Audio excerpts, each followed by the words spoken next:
দেখো রে ব্রজ ধামে রাধা বিনা কেউ জানে না, দেখো রে ব্রজ ধামে রাধা বিনা কেউ জানে না।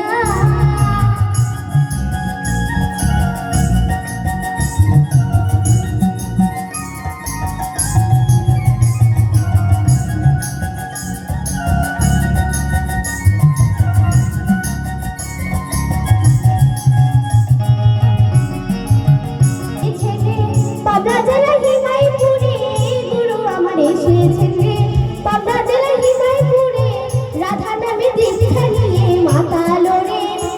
এবার এই নামেতে করলে শান্তি তাকে জানা আর রবে না, এই নামেতে করলে শান্তি তাকে জানা আর রবে না। দেখো রে ব্রজ ধামে রাধা বিনা কেউ জানে না, দেখো রে ব্রজ ধামে রাধা বিনা কেউ জানে না। বলে ভয় আর কি রে, গুরুর আশা চলছে জোরে, চলো রে বলছি গড়ে ডাকছে ওরে। একবার আয় রে চলে রাধা বলে মনে দয়া আর